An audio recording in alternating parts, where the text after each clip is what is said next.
सुनो जी, अगर कल राहुल की स्कूल फीस नहीं दी तो उसे क्लास में बैठने नहीं देंगे। पिछले 4 महीने से उसकी फीस जमा नहीं हुई है। क्या करूं बताओ। जंगल से लकड़ी काट कर जो थोड़ा बहुत पैसा मिलता है वो घर के चावल और सब्जी में ही खत्म हो जाता है। इसके बाद रमेश और उसकी पत्नी बहुत उदास हो गए। दोनों सोचने लगे कि इतनी गरीबी में घर कैसे चलाएंगे और राहुल की फीस कैसे भरेंगे। तभी रमेश बोला, मैं कल जंगल में थोड़ी ज़्यादा लकड़ी काटने की कोशिश करूंगा। देखता हूँ कुछ ज़्यादा पैसे कमा पाता हूँ या नहीं। पापा, क्या मैं कल स्कूल जा पाऊंगा? ज़रूर जाएगा बेटा, तुम फीस की चिंता मत करो, मैं किसी भी तरह इंतज़ाम कर लूँगा। अगले दिन रमेश रोज की तरह जंगल में लकड़ी काटने लगा, लेकिन आज भी वह ज्यादा लकड़ी नहीं काट पाया। देखते देखते शाम हो गई। तब रमेश उदास होकर बोला, आज भी ज़्यादा लकड़ी नहीं काट पाया। इन थोड़ी सी लकड़ियों को बेचकर राहुल की फीस कैसे भरूंगा। थोड़ी दूर चलते ही रमेश की नजर एक कपड़े में बंधी थैली पर पड़ी। वो वहीं रुक गया और इधर उधर देखने लगा, लेकिन उसे कोई दिखाई नहीं दिया। इस सुनसान जंगल में ये क्या है?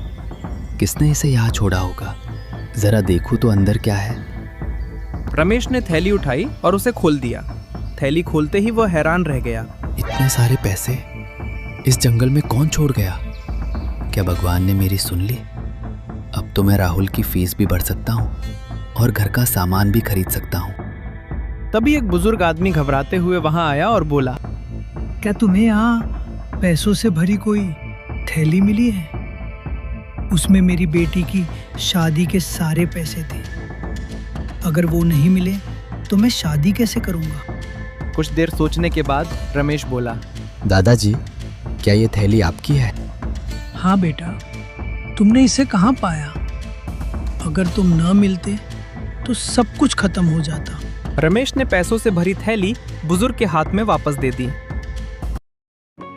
उस दिन भी रमेश थोड़े से पैसे लेकर घर लौटा।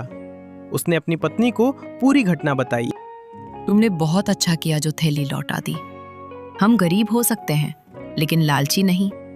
अगली सुबह जंगल के मालिक ने रमेश को बुलाया। रमेश भैया, सुजीत काका आपको बुला रहे हैं।